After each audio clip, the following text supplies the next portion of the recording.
É uma tradição em nosso apostolado promover a consagração e a renovação da consagração a Nossa Senhora no dia 8 de dezembro, festa da Imaculada Conceição. Esse costume tão louvável tem a vantagem de se tornar um tempo de combate espiritual comum entre os fiéis. Uma verdadeira quaresma de Maria, que assim como a quaresma de São Miguel Arcanjo, pode produzir frutos abundantes de conversão e de maior devoção a Nossa Senhora. No entanto, os obstáculos para esse tempo de preparação não são poucos.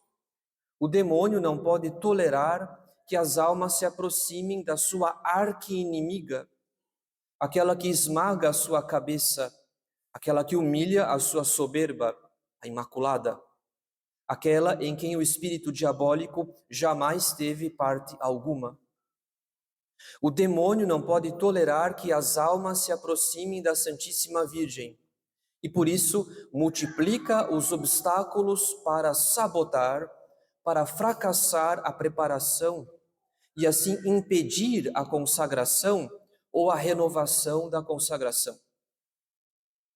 Porém, há um outro obstáculo, que é ainda mais danoso, que consiste no escândalo, na perplexidade de muitos católicos diante da doutrina mariana de São Luís Maria de Montfort, o grande apóstolo da consagração a Nossa Senhora. De fato, muitos católicos se escandalizam com os termos empregados por São Luís de Montfort no seu Tratado da Verdadeira Devoção, pois ele ensina uma consagração que é também uma escravidão de amor à Santíssima Virgem, que é uma doação de todos os bens interiores e exteriores, do corpo e da alma, que é uma doação, inclusive, dos méritos de um batizado. Enfim, que estabelece uma relação de dependência contínua da Santíssima Virgem, como uma criança que depende da sua mãe para tudo. Então, para muitos católicos, essa consagração seria excessiva. Seria, aliás, uma ameaça, uma concorrência que diminuiria os direitos de Jesus Cristo sobre os corações dos homens. Ora, todo aquele que leu o tratado de São Luís de Montfort sabe que o santo se dá o trabalho de responder às objeções daqueles que ele chama de devotos escrupulosos. Ou seja, os devotos que têm medo de diminuir os direitos de Nosso Senhor, caso ponham em prática a escravidão de amor a Nossa Senhora. E apesar da doutrina tão sólida, tão bem defendida, tão bem fundamentada de São Luís de Montfort, nós assistimos hoje à propagação de uma terceira via, que é, na verdade, uma falsificação da doutrina da santa escravidão. Ou seja, nós assistimos hoje uma onda de católicos que lê o Tratado da Verdadeira Devoção, que cumpre os exercícios preparatórios, mas que são instruídos por certos pregadores a reduzir, a diminuir os direitos de Nossa Senhora, a fim de que a consagração de São Luís de Montfort seja mais palatável, mais aceita em todos os ambientes, sem ferir sensibilidades, sem causar o escândalo de ninguém. Esses pregadores têm medo do que eles chamam de exagero. Fazer-se escravo de amor de Nossa Senhora seria exagero. Usar uma cadeia no pulso seria exagero. Considerar a Santíssima Virgem o canal de todas as graças seria exagero. Aliás, modéstia também seria exagero. Ora, essa terceira via daqueles que não rejeitam, mas também não aceitam a doutrina mariana de São Luís de Montfort, tal qual ele a transmite no seu tratado. Essa terceira via é a mais danosa para as almas, porque ela cria uma ilusão de consagração, que em última instância não dá a Nossa Senhora uma verdadeira soberania sobre todo o nosso ser. Trata-se de um paradoxo consagrar-se a Maria Santíssima sem admitir que ela seja Senhora e Rainha do nosso coração. Então nós precisamos saber nos defender desse perigo. Nós precisamos compreender profundamente a doutrina da santa escravidão, que na verdade é o caminho mais suave e mais seguro para se chegar à infância espiritual preconizada pelo Evangelho. Mas para defender a soberania de Nossa Senhora sobre o nosso coração, sobre a nossa vida, nada melhor que começar por onde os padres da igreja também começam. Isto é, a cena da tentação de Eva no paraíso. De fato, caros fiéis, nós compreendemos melhor o lugar da Santíssima Virgem no plano da providência quando traçamos um paralelo entre Eva e Maria. No livro do Gênesis, vemos que a serpente prefere tentar Eva e, por meio dela, obter também a queda de Adão. Como lemos no livro do Eclesiástico, foi pela mulher que começou o pecado e é por causa dela que todos morremos. Então Eva foi uma má providência para Adão em razão do pecado. Eva usou dos atrativos da sua natureza feminina para conduzir Adão consigo ao pecado. Se Adão não foi seduzido pela serpente, no entanto, foi Eva quem solicitou Adão ao pecado. E por meio de Adão, o estado de pecado foi transmitido a todo o gênero humano. Então a cena da queda original nos revela a má providência de Eva. Eva conduziu consigo Adão ao pecado, e por meio de Adão, o pecado foi comunicado a todo o gênero humano. A influência de Eva, portanto, é universal. O prejuízo do pecado de Eva é universal. Isso significa que não haveria um remédio mais conveniente ao pecado sem a presença de uma outra mulher, que fosse uma boa providência a todo o gênero humano. E essa nova mulher, essa nova Eva é Maria Santíssima. Ora, se não fosse o pecado original, o estado de justiça e de santidade no qual nossos primeiros pais foram criados, nos seria transmitido por geração. Ou seja, não seria necessário o batismo para a aquisição da graça santificante. Na verdade, antes do pecado original, os pais não seriam apenas os guardiões e os educadores dos filhos.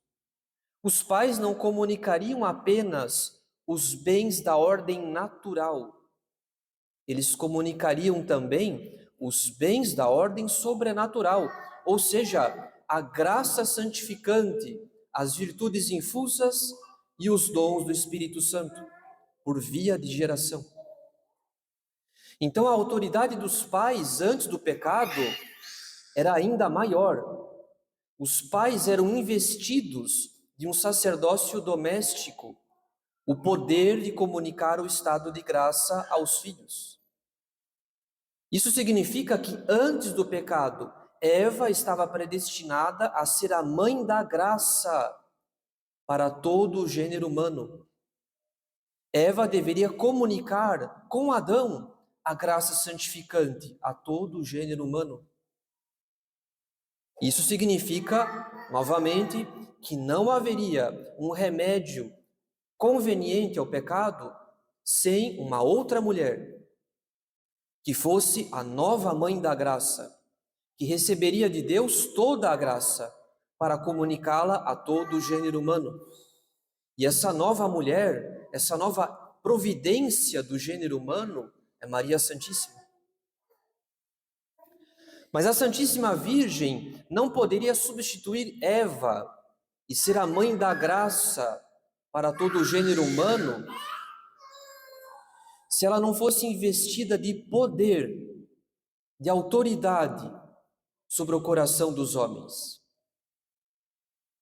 Afinal de contas, não basta gerar a vida, é necessário conduzi-la à perfeição. De nada adiantaria a Santíssima Virgem ser constituída a nova mãe da graça se ela não fosse investida de poder, de autoridade sobre o nosso coração, a fim de conduzir-nos à perfeição da graça, à perfeição da caridade. Uma mãe que dá a luz ao seu filho, mas não o educa, faz o seu trabalho pela metade e pode perder o filho caso ele se corrompa.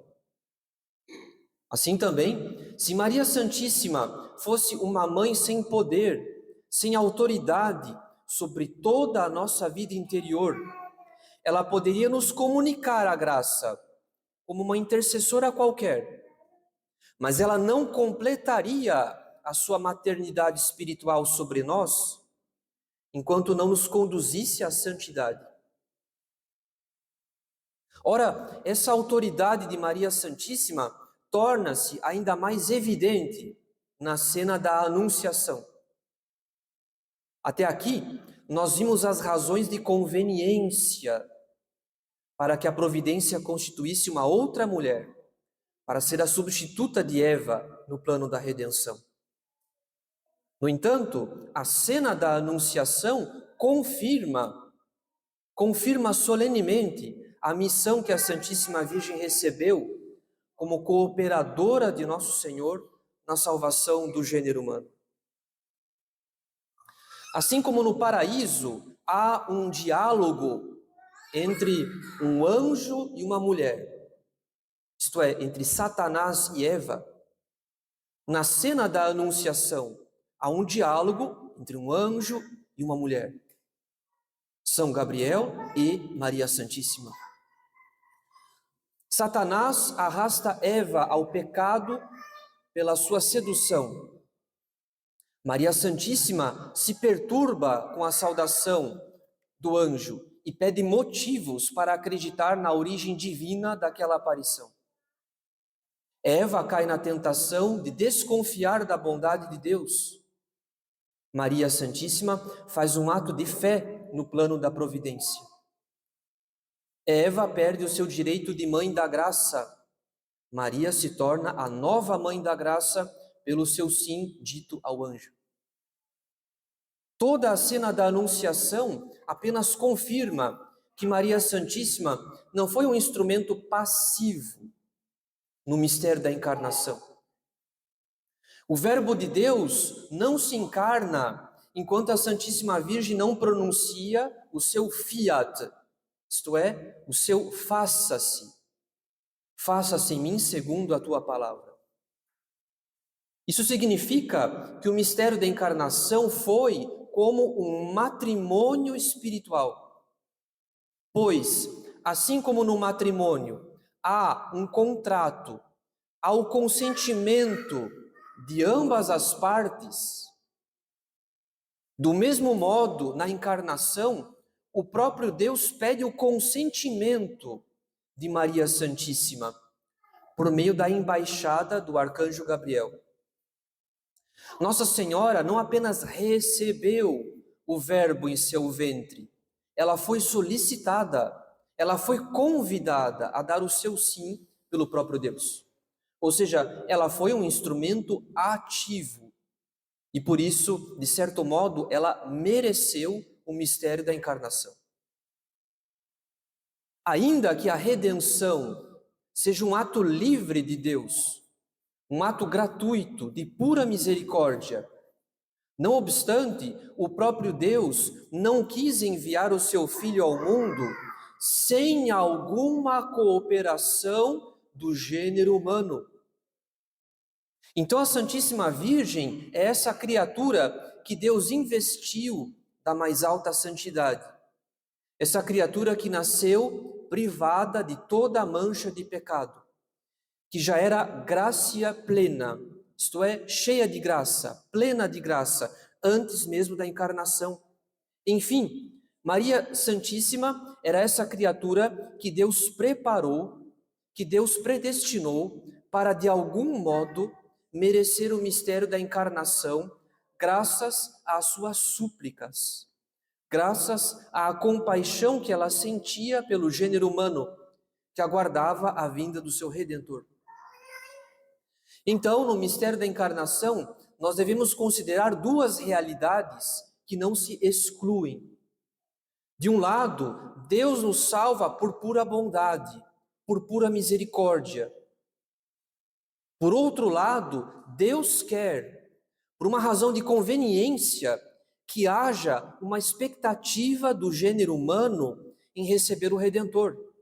E por isso ele prepara o coração de Maria para, de algum modo, merecer o Redentor, em razão da dignidade das suas preces.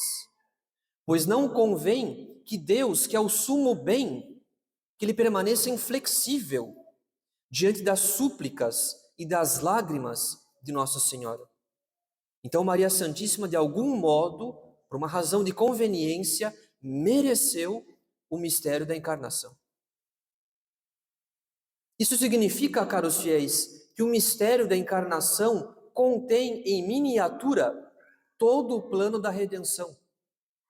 A cena da Anunciação é um resumo de como Deus quer nos salvar. Pois se a Santíssima Virgem foi um instrumento ativo para que, de algum modo, o gênero humano merecesse encarnação, ela também será um instrumento da providência para a distribuição de todas as graças que Nosso Senhor nos mereceu no mistério da paixão.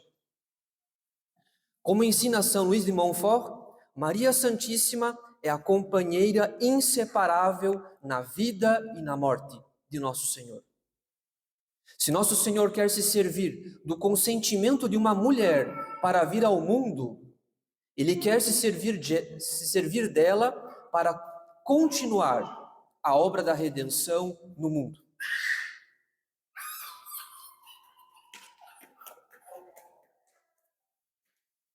E esse argumento é tão verdadeiro que ele é confirmado pela ordem natural e pela lei de Moisés. Afinal de contas, os pais são os donos dos seus filhos. Os pais têm um direito natural de propriedade sobre os filhos. Os filhos pertencem, antes de tudo, aos pais, e não ao Estado. Então, se Deus Pai deposita o seu Filho no ventre de Maria Santíssima, é porque o Pai quer que Jesus Cristo seja a propriedade de sua mãe. O Pai quer investir Maria Santíssima de uma autoridade, de algum modo semelhante à sua.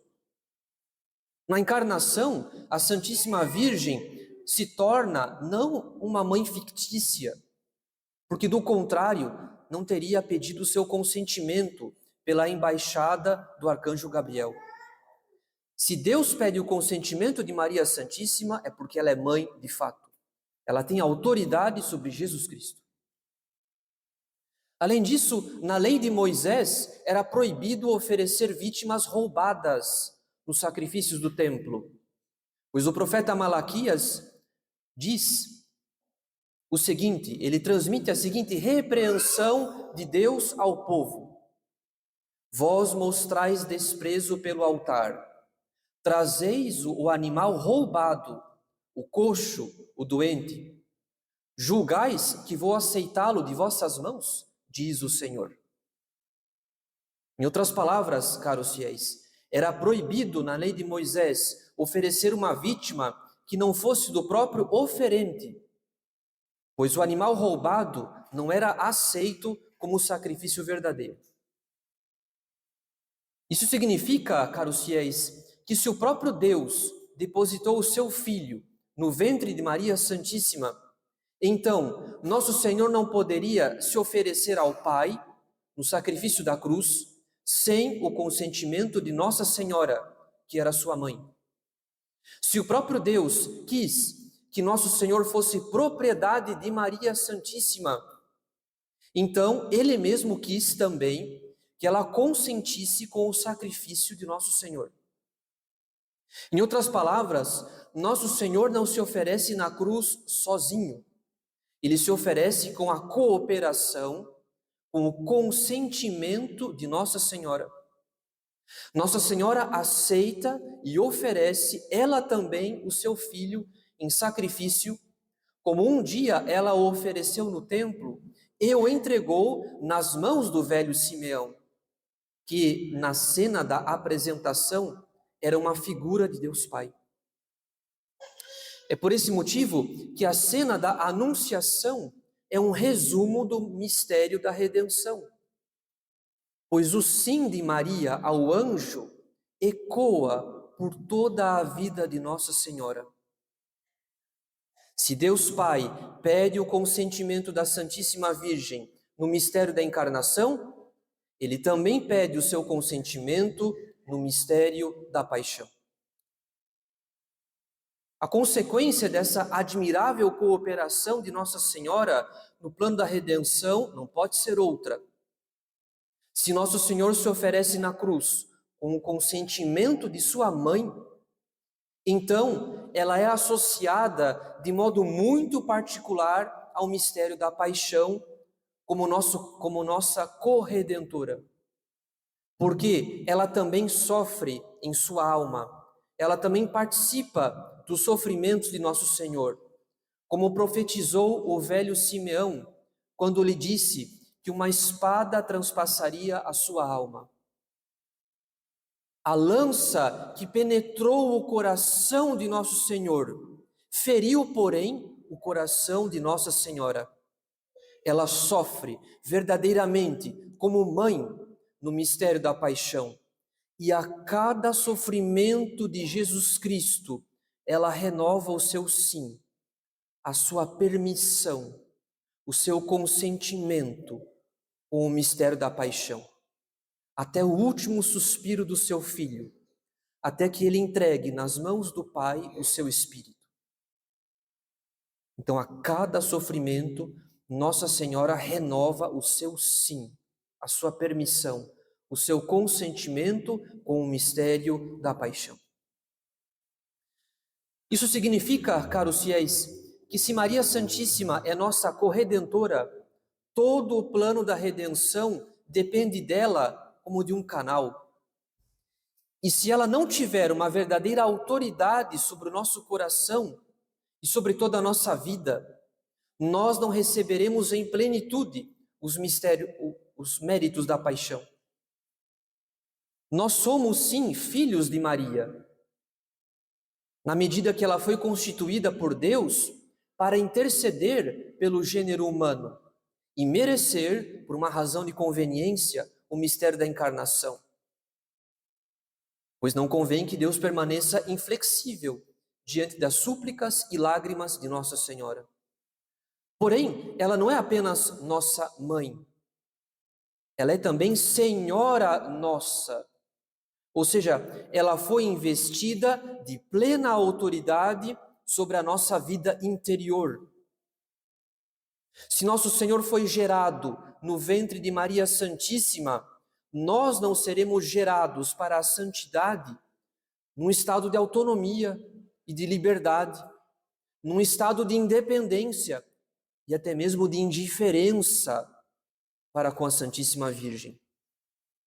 Se nosso Senhor não escolheu vir ao mundo por si mesmo, mas quis ser gerado, que pretensão a nossa se não reconhecemos a autoridade, o poder, a soberania de Nossa Senhora sobre a nossa alma, para gerar também nela a vida de Jesus Cristo. Portanto, caros fiéis, tornar-se escravo de Maria Santíssima nada mais é do que reconhecer que ela é senhora nossa, pois escravo diz respeito à dependência absoluta. Escravo significa estar numa dependência absoluta. Mas nós não somos escravos à força, somos escravos de amor. Nós escolhemos essa tão boa e amável mãe como senhora da nossa alma, do nosso coração, da nossa vida. Nós escolhemos viver a nossa vida espiritual numa relação tão estreita de dependência, como se nós fôssemos gerados para a vida interior no ventre de Maria Santíssima. Então, ter dúvidas, ter medo da santa escravidão, nada mais é do que ter dúvidas do lugar que ela ocupa no plano da redenção. Sendo que Nossa Senhora não é apenas um modelo, não é apenas um exemplo de fé e de virtudes. Isso seria muito pouco. Na verdade, isso seria quase nada. A Santíssima Virgem é mais do que um modelo, um exemplo. Ela é mãe da graça e senhora dos predestinados. Ela é corredentora, ela é o canal, a medianeira de todas as graças. Pois nosso Senhor quis tê-la como sua companheira inseparável na vida e na morte. E por isso mesmo, ele deposita em suas mãos virginais a aplicação dos méritos infinitos da paixão. Se ela cooperou com a nossa redenção, consentindo com a paixão de nosso Senhor, então ela também coopera com a nossa salvação, aplicando as graças, como Senhora nossa, com pleno direito sobre a nossa vida interior. Portanto, caros fiéis, não tenhamos dúvidas, não tenhamos medo da consagração ensinada por São Luís de Montfort. Vivamos com muita fidelidade essa Quaresma de Maria, que são os 30 dias de exercícios preparatórios, pois é ela que esmagará a cabeça da serpente infernal em nossa vida. E por isso mesmo, o maior interessado no fracasso da nossa consagração é o espírito diabólico. Sendo assim, se alguém falhou ontem, que comece hoje, que não desista de renovar a sua consagração, sem a qual não chegaremos sozinhos à santidade. Em nome do Pai, e do Filho, e do Espírito Santo. Amém.